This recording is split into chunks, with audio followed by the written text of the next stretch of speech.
What school did you go to? Did you go to an Ivy League? Which are things that I think are outdated questions. If I can do everything that school would teach me with AI, why do I need to go to school? Right? Nowadays, you see people just talking about, hey, what have you built? Where did you get to? Who do you know? And not believing in myself when I feel like I should have. That have definitely cost me the most. I don't necessarily recommend dropping out, but I do recommend taking a chance on yourself. And you can send emails all day and not get replies. And 1% is actually like the industry average. Paradigm kind of just catapults you to the last step. That's our model. Get more booked meetings. I believe we're never going to have an AI that takes the meetings for you. I think that's where the person should be in the loop. Hey folks, welcome to today's 18VC podcast. We are thrilled to have Manuel David with us today. I'm building Paradigm Outreach, which is the first agentic distribution engine. It does researching and finding of the leads and also the sending of the emails through LinkedIn and email, but it also does posting for you. So posting UGC or posting videos, anything to get meetings booked on your calendar. For our audiences who may not be familiar with us, we are a student-run podcast featuring student and young founders and also investors who are willing to back the smartest and youngest minds in their earliest stage. And we plan to become the earliest public signal of discovering the high potential student founders in the future. Buckle up and please enjoy the ride. Manuel, thank you so much for joining us today for this episode of 18VC recording. Do you want to maybe take a couple seconds to quickly introduce yourself to our audience? Yeah, thank you so much for having me. I'm the founder and CEO of Paradigm Outreach. I'd say Paradigm kind of started mostly as an outbound tool, like run your outbound on autopilot was kind of our motto at Paradigm. And we quickly decided that we want to switch to something where it's the whole growth cycle. So right now, Paradigm is a growth engine where you can do all of your lead prospecting and reaching out to said leads. So you can research them, you can find the leads and you can send them. You can do signal-based campaigns or any type of campaigns. You can do that through email and LinkedIn. But you can also do posting. So you can post to different platforms, you can do different type of UGC content and image gen, video gen, posting. So we're trying to do the whole cycle, just the whole growth distribution engine. Awesome. We'll spend more time digging into what Paradigm is. But before that, we want to start learning a bit more about you, right? So what were you doing before Paradigm? So what I was doing before Paradigm, I was a student. I went to Arizona State University and I was studying over there computer information systems, and I actually had my own business. I started my own business because I felt like there was a need in my community, which was just my school, for kids who hadn't had internships yet. And what I decided to do was make personal portfolio websites for them. Something that a few people knew in like the tech industry, you come with a portfolio, a little bit about like your tech skills. And I kind of wanted to dig deeper into that and also like democratize it. So it wasn't just for tech, it was for everyone. So I started making personal portfolio websites for my friends, just like websites. And then I started doing it for everyone around the school. And that's how I first started making money instead of building with AI. And then from that, I just kept going. And Paradigm Outreach kind of came about from my brother starting it a little bit, hearing that he was building something. And I started to be quite interested in it because I was already building an AI. And when I first heard about Paradigm, all it did was you put in some research and it would personalize an email for you, and that's basically all it did. And it didn't do any of the sending, didn't do any of the replying or anything like that. And I saw it and it was really, really cool. And so me and my brother started working on it together and we started building it up. And then I started using the tool first myself before I even really did any more of the like stuff that we have now and making it super agentic. And all I did was get super personalized emails and then send them out to people, and I was getting a lot of replies. And from that, I think that's when I first started to believe in my product and believe like this could definitely be a game changer and something that is very different from a lot of the other tools, because I'd used Instantly and other tools before. And there was something different about this software that we were creating. And so once I started seeing how many replies we could get with it, I was like, wow, this is definitely something we could outsource. This is something that we could use use in multitude of situations. Interesting. And going back to you, you're a Dropout founder, right? Yeah. So when's the moment you realize that you should drop out instead of pursuing studying and building at the same time? Yeah, I would definitely say shortly after I realized how good it was working. My position with my brother was actually, I was a bit of a growth/builder. So I wasn't just building, I was doing a lot of just using the platform and trying to get us clients and trying to get us leads. And once I started like selling like these $10,000 deals and getting on the phone with big people, I was like, wow, I'm doing this all from my dorm room, I'm doing this all from my apartment. Like, I feel like there could be more from this. And I was going to school and the classes were boring and my professors were great, but like I just didn't feel fulfilled, right? Every single time I went to a class, I would just think about paradigm outreach. How can I optimize this campaign? Where should I be trying to improve this software, and where should I like think of other areas where I shouldn't try and go into? Every single time I went to class, I feel like I was doing calculations on how to better it. And so from that, I decided, maybe school isn't probably the best idea for me. What I should be doing right now. Like, AI moves fast, and I thought that if I was going to get on the train, if I was going to get on the cutting edge, then I had to move fast as well. And so that's when I decided to drop out. Not drop out forever, but necessarily, well, that's what I thought, not drop out forever, but maybe take a break from school. Maybe take a break from school and start building it out and kind of bet on myself and trust and believe in myself. Yeah, so you feel like what you learn from the classroom, from your professor, from your classmates is not kind of relevant too much to what you're building in Paradigm, right? Yeah, I felt like specifically just being computer information systems major, like I didn't really feel like I was learning any of the tools. I think that for right now, what school is right now is going to have to change fundamentally as so it's AI outdated goes. in your eyes. Oh yeah, for sure. I'd say being in San Francisco, people say it's kind of a bubble. And I think that San Francisco kind of living in a bit of a future situation compared to the rest of the world. And I see as you come here, like the most successful people are the people that dropped out, and the most successful people are the people that took that chance and bet on themselves, right? And nowadays you see people just talking about, hey, what have you built? How is it, like, where did you get to? Who do you know? And it's not like, what school did you go to? Did you go to an Ivy League? Which are things that I think are outdated questions, right? I think that there's going to be a pendulum swing from like everyone going to school and trying to get to the highest school. How can I go to the best school? To like, how can I be the most successful as I can be? And then they're going to like weigh their options, whether go to school or don't go to school, which I think is then going to be like, okay, well, if I can do everything that school would teach me with AI, why do I need to go to school? And then school is going to be like, okay, well, not as many people are going as before. We need to figure out a way. We need to figure out a way where we can still have students. And so I think that's what's going to be the shift. And I think that it's going to be an amazing shift. And I think when that happens, I'll be way super excited to get back into school. But for right now, just kind of learning things I don't think pertain specifically to what my goals are in the future. I think right now I'd better bet on myself and learn through doing. Yeah, back to how you discovered the pain point for Paradigm.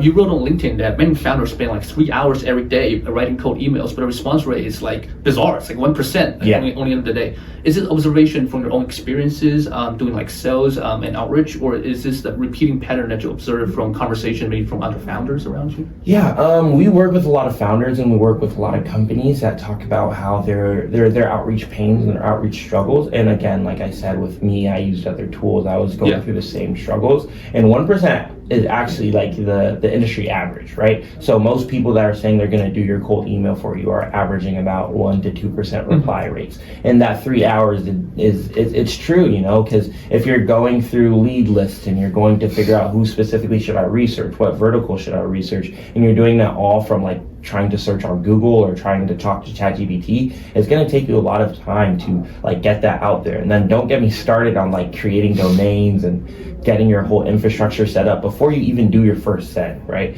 And that's kind of what I wanted to solve with Paradigm, kind of just catapult you to the last step.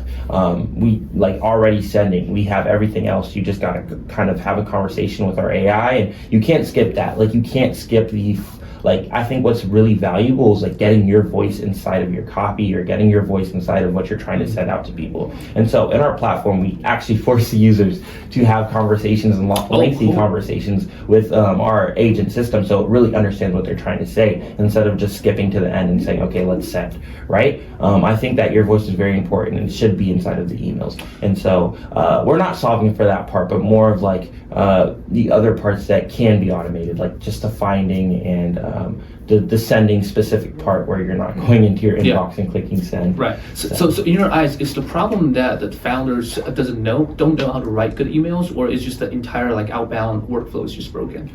That's a great question, actually. I don't know if I've been asked that before, but I think what I see a lot is it's not necessarily that founders don't write good emails, because as humans, as me and you probably know what you want to say. We're really good at communicating. That's one of the foundational things about being human, is we know how to communicate, right? And writing emails is not necessarily the hard part of outbound, right? I mean, you can send emails all day and not get replies, right? I think it's the whole system that really has the problem.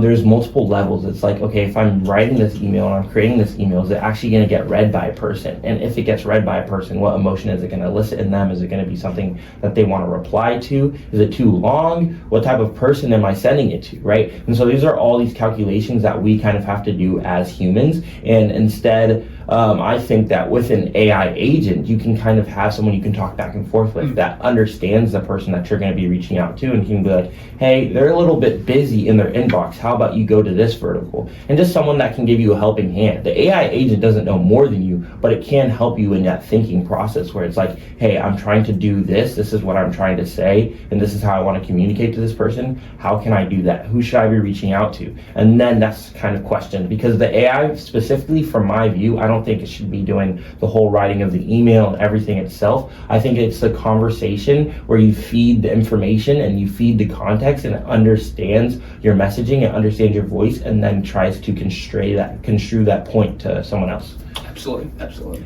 I think one of the reasons that we ourselves also experience of like a low response rate is actually, for example, we also got some like inbound messages from others. Some of them, for example, they are like founders or investors, and these kind of people we are kind of more interested in talking to. And they are some of like just our fellow students, and they're just curious about what we are doing. And like I'm not saying that it's not good, but like if we have a very tight schedule, maybe we'll prioritize these guys who are like founders or investors, who can be our guests more directly, right? Yes. And I think the reason why we are responding to some of them and not as immediate as the others is because like the first type of people, they provide more value for us actually. And I think the reason about a high response rate actually is do you find the right people where you do provide a true value that they also value, right?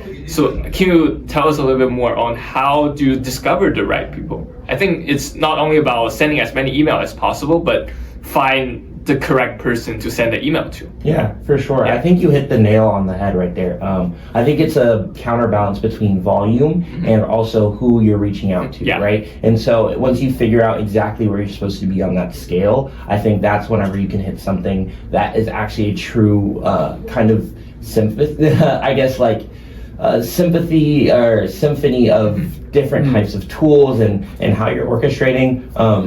Excuse me. I think to just answer your question bluntly, it's difficult, right? And you're not going to know your first outbound. Your first outbound campaign, a lot of people like to say, is not going to be perfect, right? I think you don't even know yourself what you're trying to say until you try it and get some no's, and then you're like, okay, these people said no. I kind of understand. Maybe this is not something that's going to work for them. So I think that really it's about experimenting a lot.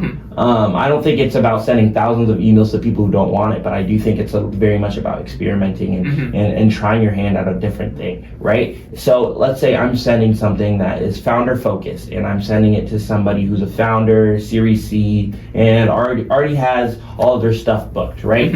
I don't understand necessarily yet when I'm reaching out to them or when I'm sending out to them that this is like going to be their reality, that they're not really trying to move on to another tool just as a solo founder founder myself. But what I'll see from the feedback that I get from the campaigns is that, hey, this is something that people aren't looking at. This is something that people aren't liking. Why, right? And so we try to have our agent do that before you even do the send. So that's why we really, really invest in those conversations where it's like, hey, I want to reach out. Like if you tell our agent, hey, I want to reach out to this marketing agency, blah, blah, blah. And it's going to be like, okay, cool, done, but why? First, right? And it's going to be ask you some questions of like, okay, well, maybe you shouldn't send to them. Maybe you're looking more at DTC. And so it kind of allows you to have a conversation with our agent back and forth and tell you like why the specific vertical or the ICP that you think you might want to target might not be the best one. And I think that's something that's super valuable that our platform does that not a lot of other people. So you can actually understand your intent behind your action. And then not only that, it's able to, I think something new that's something very interesting I heard is that your agent seems to be able to actually counter back of what the users want to do, right? That's not something that we commonly see in a lot of like AI applications nowadays. Like we like to say, it's kind of opinionated software, which means that it has a backbone, and you're not just going to push into a corner and say, send a billion emails, right? Here's my money, right? Because that's not what I want my product to do, and I don't want that to be the output of my platform. I don't want it to be a whole bunch of people. Engine, right? Yes, exactly. A whole bunch of people who are sending spam, getting on my platform and telling my agent just send this spam, right? It's actually going to understand the root cause and the why behind someone's doing something, and then it's going to try and figure out the specific vertical that's going to work. It still might not get the right one, but I think two heads are better than one, right? And so you're gonna start in a way better direction than if you were just like, hey, I think I already know. Here's who I want to send out to. This is what I want to do. Just send out my emails. So it's more of a partner, and like I say, it's like more of like an agentic SDR system than just something that sends emails for you. So the clearer the users understand their own intents and the purpose of the campaign, the clearer that you would deliver the results. But what if the users has a very rough or generic idea and doesn't really have a clear direction of what they're trying to do? Yeah, I love that. We have something that's called an offer guru, which means that you come in, you bring your website, you bring in your idea, and it asks you a whole bunch of questions, right? And these are thought-provoking questions. So if you don't really understand what you're doing and who you should be targeting, it will, through the context that it has of you in the conversation, you'll kind of get pushed to one side. We actually do that before anyone can even enter the platform. So if you were to enter the platform right now and you were to kind of have a loosey-goosey, just like, I want to reach out to everyone, it's gonna be like, no, like you can't reach out to everyone. And it will not let you go into the platform until it's decided that you and him have come to an understanding where something's good enough,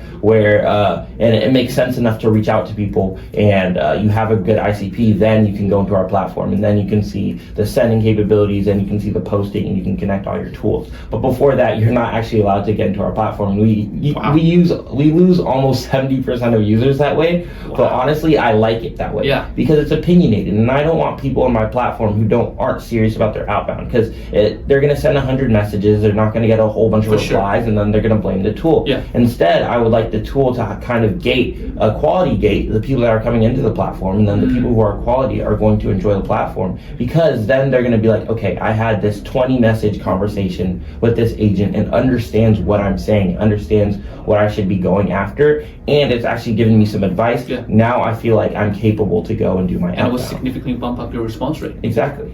I loved it. Yeah, and you mentioned about like initial marketing attempt was trial and error. Maybe you target a group first, and maybe it doesn't work well, and you try another one, right? And how does your system also incorporate this feature of kind of learning from either a success or a failure, and then make it to like a more precise target later? How does that work?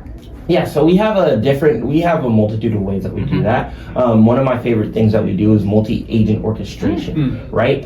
Which just means that we're getting some agents that are smaller to then distill the knowledge into the bigger agents. So if you send 1,000 emails, it's really kind of impossible to send 1,000 emails to a huge model without spending a whole bunch of money, right? And so what we do is that every single email that we're sending, a model's understanding why it sent that, and it's saving that into the database. Like, I sent this because, and then the model that's kind of bigger, the overarching model that is trying to get better at at sending emails and telling people what to do is looking at that and seeing, okay, this model sent that because of this, and 100 different models sent that because of this, and that specific thing is not getting a lot of replies, and so let's kind of change how we're sending emails later on, and like why we're sending and who we're sending to. So that's kind of how we have that feedback loop.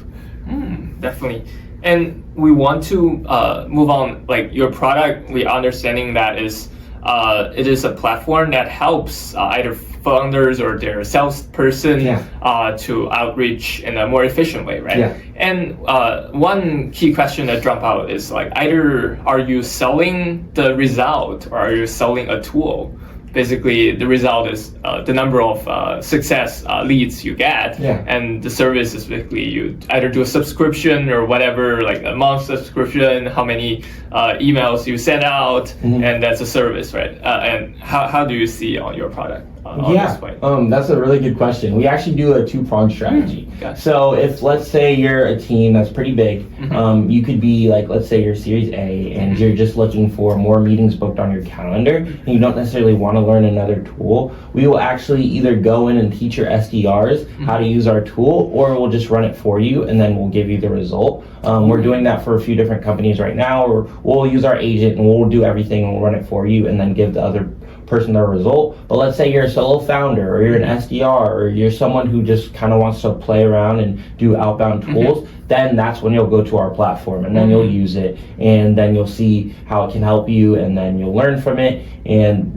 consistently get results from it. That's interesting. And another follow-on question on that is, because I think we are trying to figure out who are you selling it to. For example, if you're selling to the founder, to the boss, then probably it's more result-driven selling strategy, because they only care about like how much cost I can save, for example, for my sales team, and how much revenues I can get from that. And on the other side, if you are selling to the salesperson in the company, then they probably don't want themselves to be replaced, and they maybe want a tool rather than a thing that can replace them completely.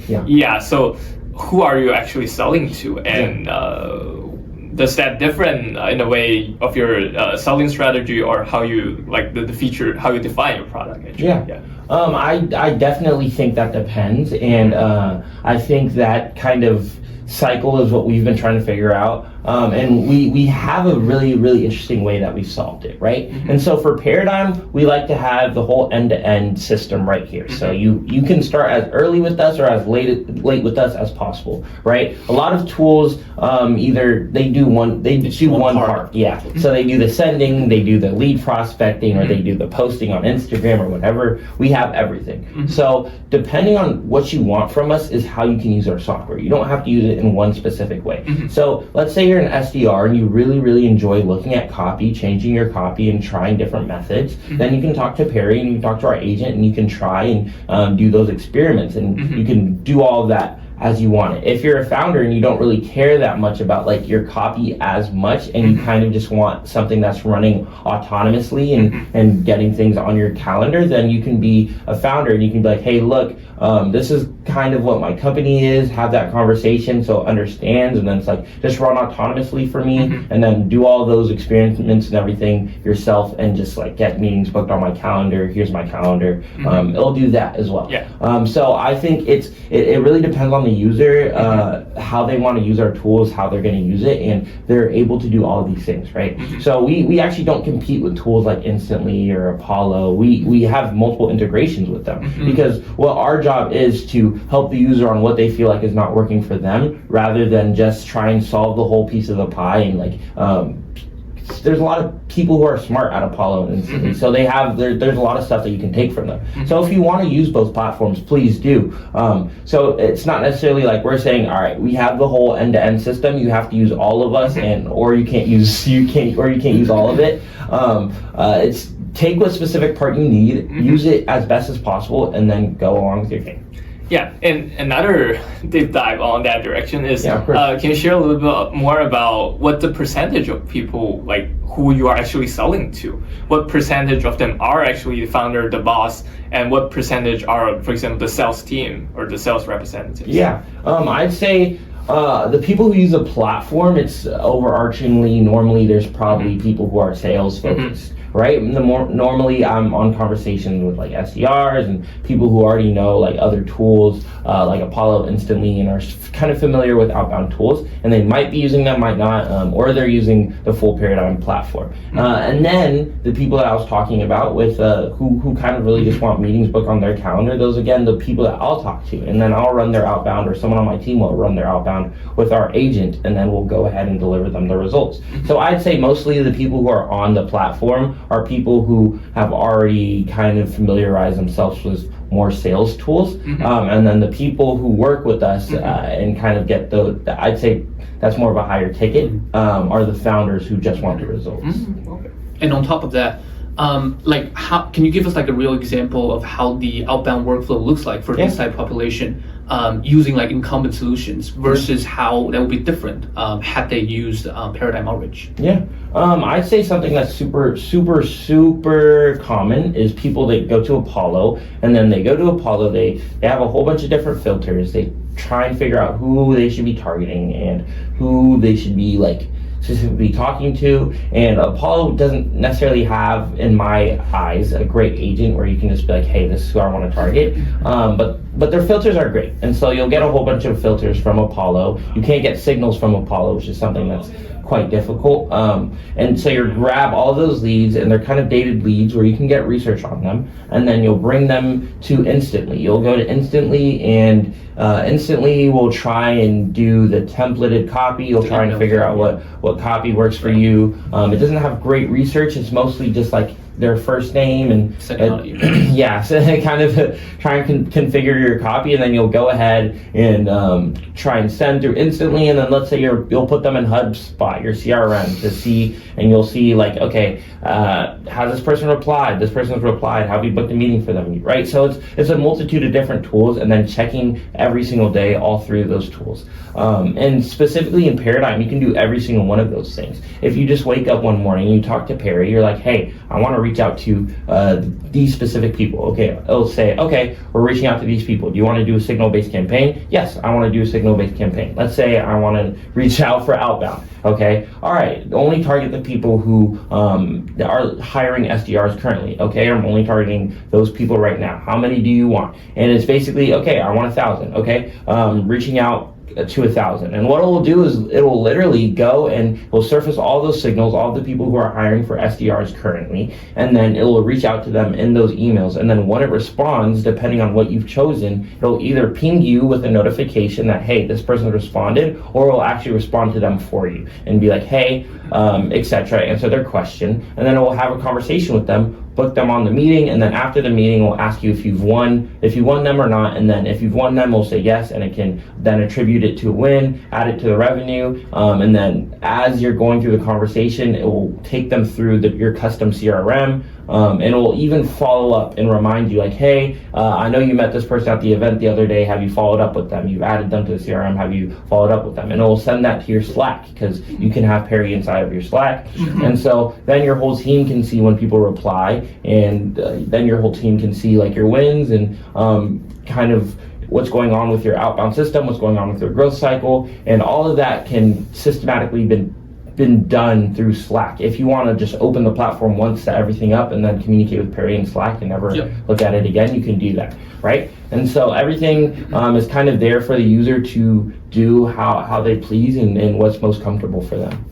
So from a raw lead to a booked meeting, which part inside this workflow is like based on deterministic values? For example, meaning that basically it's gonna generate the same results no matter how many times you try it. And which part is based on like pure AI reasoning, and which part must it still involve like human in the loop? Yeah, I'd say deterministic to kind of answer it first, I'd say the deterministic stuff is actually the infrastructure behind it. So like the spam prevention, how good is my inbox? How good has my sending been in the past? Am I going to end up in spam? Am I going to end up in promotion? Am I going to end up in primary? Am I going to end up in important? Sorry. We have algorithms actually that run every single email that you send to make sure that you're not landing in spam, and we'll actually do a seeded inbox test with inboxes that we own to see where that email is going to end up before you send, and so that it will be like, hey, this is going to end up in spam, we're going to regenerate it. So those are the deterministic factors that the infrastructure I would say. And then I'd say where it comes to AI reasoning is really the copy between the conversation and the AI and the research. There's a lot of AI reasoning there, which is the tricky part. How can I get my AI reasoning not to be stupid? How can I get my emails not to sound super AI? And honestly, a lot of people are like, man, my email sounds super AI. And I think, honestly, I'm coming to a point where I believe that is not necessarily the problem to fix. Right? A lot of people who aren't very familiar with email think that it's like copy is the most important thing, like the words that you're saying to the user is the most important thing. But like you were saying earlier, it's actually who you're targeting. If someone sends me an email and it sounds a bit AI, I might not love the email, right? I might not love to receive the email, but I might read it if it's offering something that I really want to, if I really want to have. Right? If it's an investor trying to give me $1 million, I'm going to read the email and I'm going to respond. Sure. There's a lot of emails that I've responded to recently that sound very robotic, right? And businesses in general are robotic, right? And I'm not saying that our copy sounds AI, but I'm saying that that's not necessarily the thing that you should be trying to solve. It's more of like who you're reaching out to and making sure that they actually want what you're offering. Because if they do, then your copy is it matters a lot less than you'd think, because if you're giving someone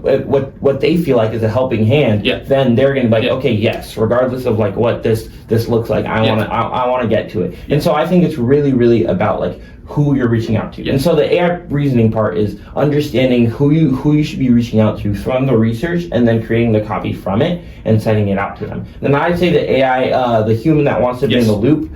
Honestly, I don't necessarily use our autoresponder too much, just because I like really responding to people and like then carrying on those conversations. And specifically, I believe we're never going to do anything where we're going to have an AI that takes the meetings for you. I think that's where the person should be in the loop. A person should definitely be talking inside of the meetings, understanding that person's business, and then further on carrying out whatever task they said they were going to do. I don't think that the AI should do the whole process, but I do think it should automate the things that are hard and make that easier. So speaking of personalization of email, I think there's also a fine line that should be drawn on the degree of personalization of the email outbound, right? If you're being like too generic, it may be, people may refer it as like a template. But if you're being too personalized to the point that people may think you're like doing like creepy surveillance thing, right? So how do you determine the appropriate extent of the personalization so it's useful but it's not like a creepy surveillance thing? I think that it definitely depends on your vertical, right? Like if you're reaching out to somebody, let's say that you're an agency, you're a model agency, and you're reaching out to a model and you're like, hey, I know this about you, and I know this about you, and I know all of this about you. The model's like, I don't necessarily know if this is the agency that I want to be doing.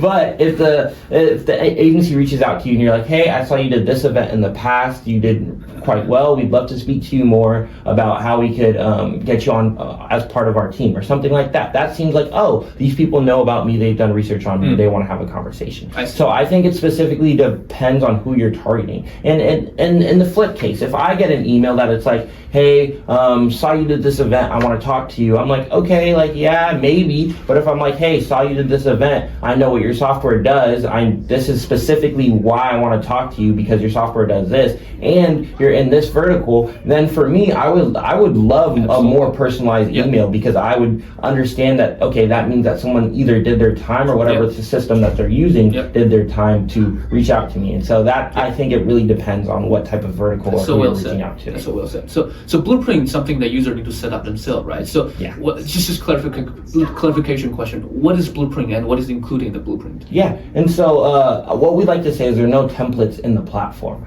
right? And so a blueprint is basically a conversation where the AI is having with the user, and then it saves all of that knowledge into what it says is a blueprint. And then you can use that blueprint to kind of, like you're saying, make it more deterministic, the type of output that you want. And so if I find a blueprint, which is basically, let's say, just a conversation. It's like a context? Context, Okay. stored context. If I find a blueprint that works for me a lot every single time I'm doing campaigns or reaching out to people, then I can consistently use that blueprint without having bad fidelity and it changing a whole bunch, right? So I can consistently reuse it. And if I want to try something else, then I'll create another blueprint. And I'm like, okay, it's time to try this. Let me create another blueprint, and I can try this other experiment. So those are kind of what blueprints are. It's not necessarily like a user's out there typing, but it's more of like the conversation that it had with the AI, so it can understand what specifically they're offering to the people that they're reaching out to. And so that when it reaches out to certain people, that it can go ahead and say, okay, this is the conversation that I'm pulling from. This is how I'm supposed to be kind of doing the outreach. Let me go ahead and do it. Got it, totally. Yeah, and I think one very important part, as you said, is the trust actually during the sales process, right? As you mentioned, like agents can maybe do the outreach, sending the emails, or for you, booking the meeting for you, but the talking to the person, building the trust between business partners, I think it still should be done by a human, for sure, right? And how does the human participate in the whole process of your product? Does your product stop by basically after booking the meeting, it stops there, or does it engage further in later process? Yeah, like you're saying, we say get more booked meetings, right? That's our model. Get more booked meetings. How about Paradigm? Get more booked meetings. And so as far as what we do, once we get that meeting booked on your calendar, that's kind of where we stop, and we're like, okay, we're passing it to you. We're hands off from here. But like I also said, we also do posting. So like posting on Instagram, posting on LinkedIn. If you want to post about some events that you went to recently, and use that to get more clients, that's a way that you can do something that I guess is a little bit further from booking a meeting. But yeah, the whole goal of the platform is to get people on those conversations with other people, because we think everything up until that is just like, it's kind of a manual like slog that you don't really want to do, like writing emails and doing research. You don't really want to do that, and it's really the having conversations like we're having right now. Those are the parts that people want to do, and those are the parts that we think is important. So that's what we give to the human. We let the AI handle everything else that can be automated. Yeah, and as you mentioned, because we see they are kind of not strictly similar products, but they actually targeting a kind of broader context. For example, the Boardy. Boardy, yeah. I think what they do is connect you with the right person, right? Yeah. I think, but like they're not necessarily only targeting sales or outbound, inbound perspective. They also handle other stuff. Maybe you want to find a friend to chat, they will introduce you to them. But do you see them as another form that probably your business is within their scope, and would they be one day kind of be a competitor to your product? Yeah. No, I love Boardy. I think it's a really cool software. I use Boardy myself. Just because I think it's a really cool system. I think that the difference between me and Boardy is mostly about networking, about connecting people, whether it's business-wise or like you said, you're just trying to do a friend. And you're connecting people, not specifically doing outreach and trying to get them on your calendar, right? I think Boardy is a really cool system that is kind of adjacent to mine, but very, very much different, right? We do posting. We're kind of like a catch-all, right? Come into our platform, post through our platform, send emails to our platform, send LinkedIn through our platform, and get more clients, get more booked meetings on your calendar. Specifically, what Boardy is trying to do is just like, okay, how can I get this person intro to another person? So I'd say that's where we kind of differentiate from Boardy, because it's cool. They give you intros, but a lot of times when my texts with Boardy are kind of like, hey, these people in your same like realm, would you want to talk to them, maybe like get more information from them? None of my clients have come from Boardy, right? Just because Boardy is kind of just like, hey, do you want to like talk to this person? Ours is specifically like business focused, like how can we get clients, like people who are actually going to buy whatever you're selling onto your meetings. definitely. And do you consider like a voice agent being a next step of your product? For example, the voice agent that can directly do the customer call for you. Do you see that down the line? I love that. I actually very much enjoy voice agents, and one of my favorite things about building out Parry was the conversation that you can have. Like, it's an actual voice conversation. As far as like, we've thought about cold calling and conversations, but where we think that technology is right now and where we feel as a company humans need to be in the loop, we don't necessarily see ourselves going and diving into anything that where the AI is having conversations and speaking to the lead. We just don't find that valuable right now. But I think that as technology advances, that's something that we can definitely take a look into, and we'll decide if that's something that we want to dive into or not. Yeah, definitely. And another question is, we're curious about how do you actually find the customers, potential customers that you should send an email to? Do you just look on the public internet information? Do you kind of go through LinkedIn, or how do you do that? Yeah, our system does a lot of things, right? We have a multitude of different AI APIs that we use and data source APIs. And so we actually triage maybe like hundreds of APIs. And then from that information and from that research, we have like a synthesis process that takes the most important things, finds the best signals, and then passes that to the email writer. And then that email writer then creates the email and sends it. And then it also has a lead, of course, and sends it to them. So we actually kind of do like what we like to call a funnel, where it's like we've got all of this information, all this messy data, and then we continue to aggregate it until we turn it into one person. This is the best person for the specific query, and we're going to send it out to the email. And then we do that thousands of times. Interesting. So I think there's just a follow up on that. So you're building like a personal engine for outbound, but then you also have to do outbound for the product itself, right? So how has the experience of doing the outbound for your product shaped the way you build your product? Yeah. I'd say that when the beginning of the year, we were very heavy into dogfooding our own product because we were launching and wanted to make sure everything worked. So we're doing a lot of outbound for ourselves. And we even got on the phone with people with the likes of Sweatcoin and from doing a lot of outbound and posting. So that's where we got a lot of our first clients, and it was working well. Like I said, the product works, it was working well. But there was just kind of like a way that I felt from the people that I was talking to that like they weren't in San Francisco and they weren't necessarily like the specific tech people that I want to be talking to, and I didn't feel like they were going to be pushing my product to where it needed to be, and I didn't feel like I was going to need to innovate with them. Like whenever I have a new client, I like building something new. I like hearing about different use cases and new use cases, and so I kind of turned down my outbound and started doing more inbound stuff. So doing events, posting on LinkedIn. And from doing a lot of that posting on LinkedIn and posting on like socials, I started to realize that that's something that a lot of people use as like a channel to get on meetings. And that's why we decided to turn it into a distribution engine instead of just outbound. Because specifically posting, like it gets you even more people. Absolutely. And so then we added it to our system. We're like, okay, yeah, this is perfect. And so now we can post, and I post and people DM me like, hey, do you think I can get a free trial? I'm like, yeah, go ahead. And so are you posting using Paradigm or something? Yeah. Cool. I should try it too. Yeah.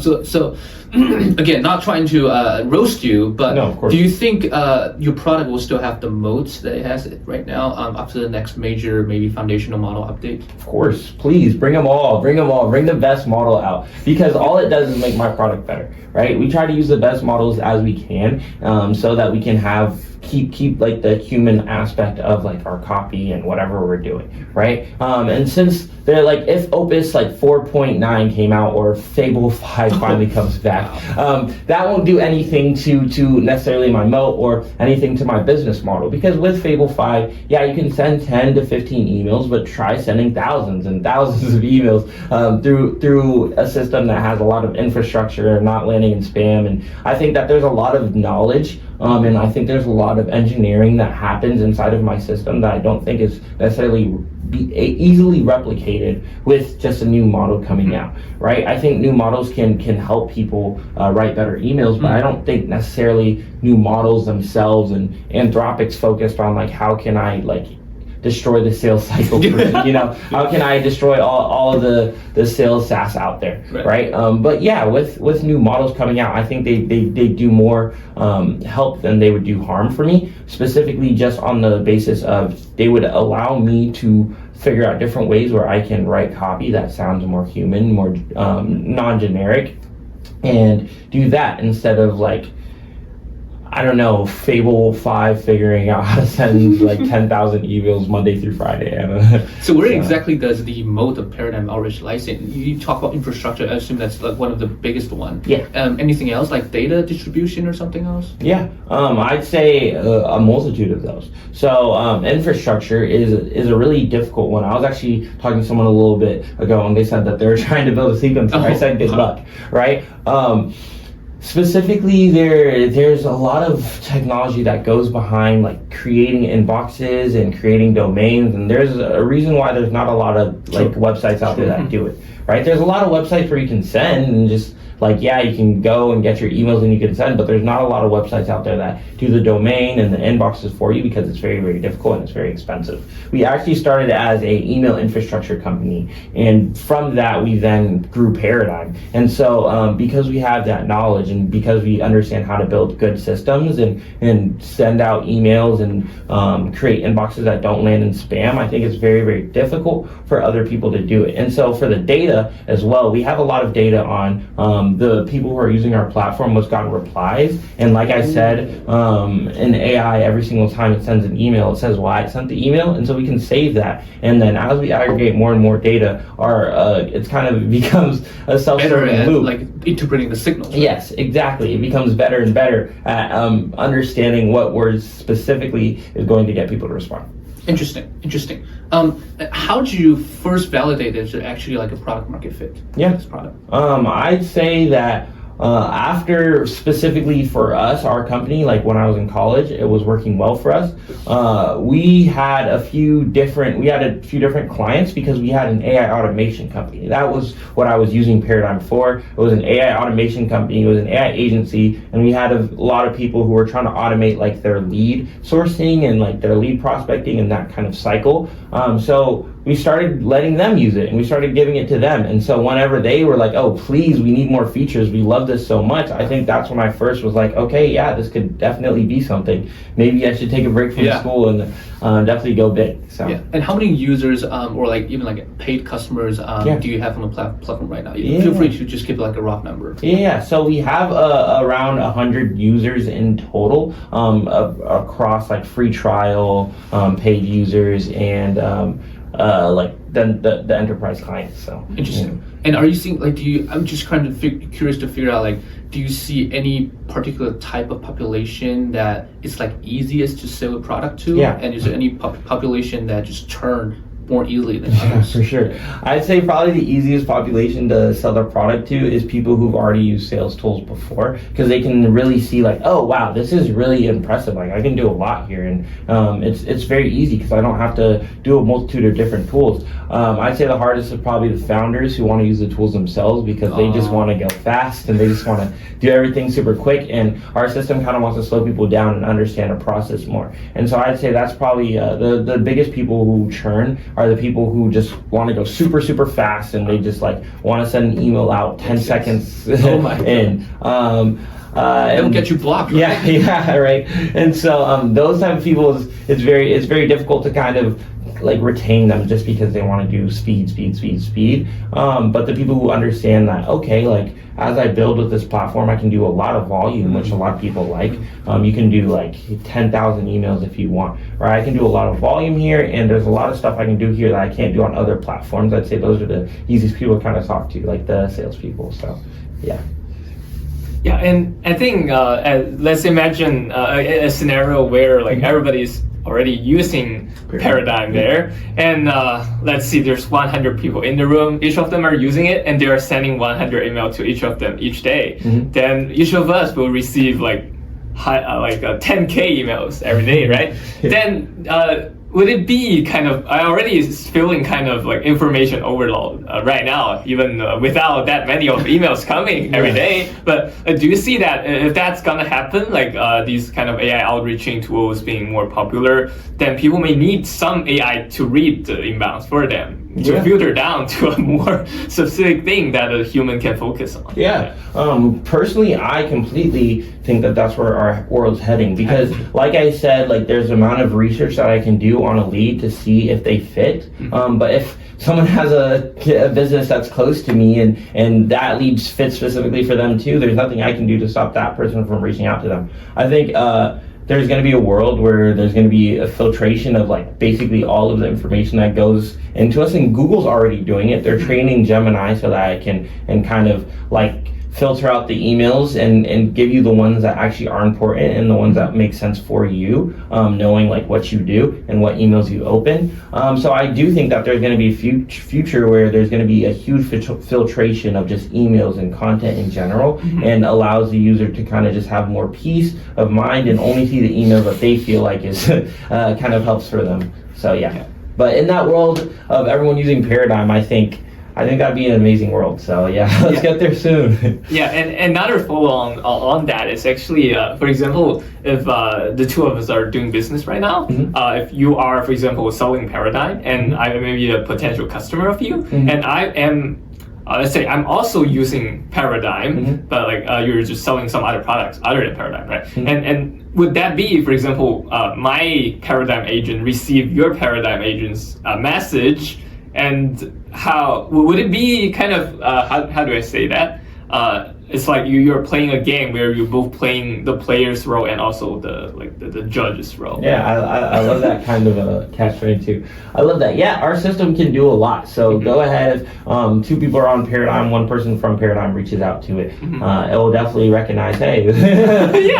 But it can do the responding for you. I kind of urge people to for inbound stuff. I normally tell my agent to just quiet down on that stuff, because it will text me like, hey, someone let you know on LinkedIn or email and they're reaching out for this. I normally tell it not to respond to those things, because I want to look at them and see the validity for myself. But if you do say, hey Parry, I want you to respond to my inbound stuff and let me know which one makes sense, we'll go ahead and do it. So I definitely think that that's something that could go ahead and happen. Two agents talking to each other. You have both the buyer and seller market. And I think that's kind of where the world's come to. You never really know if you're talking to an agent or a human, and it's getting less and less important, the distinction. Yeah, definitely. And we're already touching a little bit on the future you're looking at, but more on a little bit more recent, shorter period, in a maybe 6 months or 12 months time.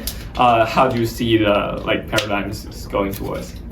I think in 6 to 12 months time, I kind of see Paradigm as being a place where you can come and you can kind of just offload your whole work cycle to the agent, whether it's posting, whether it's doing emails, or whether it's doing even more, right? I have a lot of experience building agentic systems and workflows, and I think that Paradigm, as being my brainchild, I think that there's a lot more that we can do than just sending emails and just posting. And so I think that as we get more and more clients, and as we get more and more different use cases for how people get their clientele, I would see Paradigm running its own multiple social media accounts, while also doing multiple campaigns and multiple different things, maybe even posting YouTube videos and a lot of different client acquisition channels.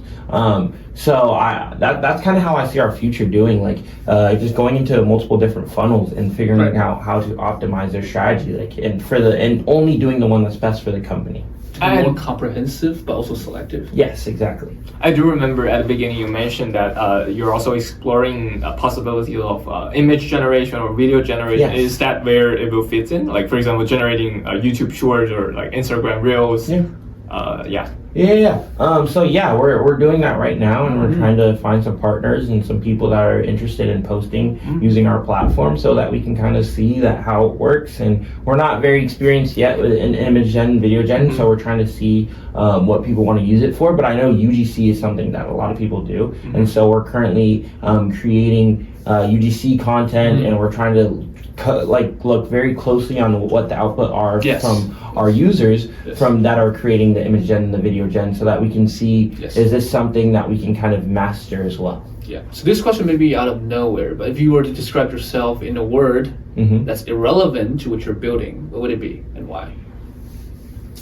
Faithful. Faithful to what? To whom? I'd say faithful to God, because I'm a big believer in Jesus Christ, and I think that I took a big step and a big leap leaving college to just come to San Francisco. I'd never been to San Francisco before, and it took a lot of prayer and it took a lot of faith. And I'd say that I've been very faithful and very, very excited to see what God has planned for me and has planned for my life. And I'd say that doesn't necessarily have anything to do with what I'm building, but it's a big part of who I am and why I am here and what I'm doing. That's a huge trade-off that you made, either financially or socially or personally to pursue building in San Francisco, right?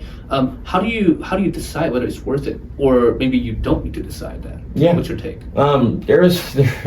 There's a lot of talking, of course, with my parents as well and my brother, and praying a lot. There's a lot of prayer. I think I don't necessarily know if there was one deciding factor that I was like, yes, I for sure need to come to San Francisco, but I felt like there was like I said, God calling on my life to be this is what you should do, take this chance. And then looking back, I'm like, wow, I'm so glad I took this chance. And there's a lot of things that happened in my life after I came to San Francisco that wouldn't have happened. And I was like, wow, I would have missed the most amazing things. Like this podcast. Yeah, exactly. Like this podcast, I would have missed the most amazing things and meeting the most amazing people. And it's like, I really truly feel like this is where God sent me to be, because I know how I was in college and I know how I felt and I know what my direction was, and I felt like I'm living more in my potential coming here than I was staying in college. So yeah. And I think this last two questions. Of course. This one will be as you're playing the role of a founder, a CEO. What are some of the largest mistakes you make, or kind of that leads to maybe a not so pleasant results, right? And how do you resolve that if there's bad consequences? I'd say made so many mistakes, right? We ship fast at Paradigm, and we iterate. It's break fast and fix fast, learn fast, right? So I think that there's a lot of different mistakes that I've made, whether it's just completely breaking the system, whether it's creating something that spent $200 and the emails were garbage. I've made a lot of mistakes, and I think that what I've just learned from most of these mistakes that I've made is that it's okay, and as long as you learn from it, right? If you make a mistake and you don't learn from it, those are the most costly ones, right?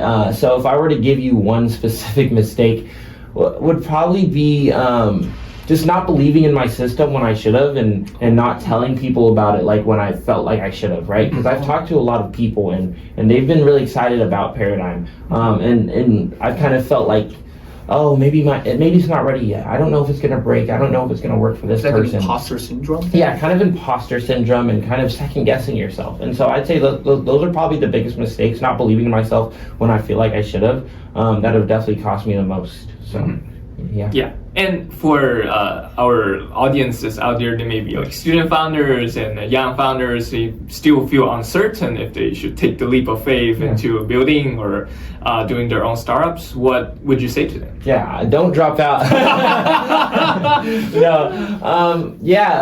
I don't necessarily recommend dropping out, but I do recommend taking a chance on yourself. And I think that the only thing that you can do in this world that God has given us is take a chance on yourself. So I think that if you're out there and you're building something, or you feel like you're excited about something that you're building, tell people, tell your mom, tell your dad, tell your family, tell your friends, maybe tell your professor, because the biggest thing that you can regret is just not telling people, not getting it out there, because there will be a lot of no's and there might be a lot of yeses, right? But you can't regret not telling anyone. So I'd say that's my biggest advice for everyone out there, is just tell people about your product, tell people about what you're building, and then take a chance on yourself, because if you won't take a chance on yourself, who will? So Yeah. Definitely. I think that's exactly what we want to do as the podcast. We want to share the story of founders to others and let more people know you, know your product, and maybe also help investors to discover these high potential founders. Yeah. And yeah, thank you so much for joining us today. And we're glad to see what you're making progress in the future, and wish you all the best. Yeah. Thank you so much for having me. It's been lovely being on the podcast. Yep. So folks, stay tuned. This is the wrap for this episode, but not the wrap for the entire 18 VC podcast. Ooh. So we'll have more episodes coming up. Stay tuned, follow up, and subscribe to our channels across YouTube, so on Spotify and Apple Podcasts, and LinkedIn as well. Yeah. You guys are great. Thank you. Manuel, can I get a free trial?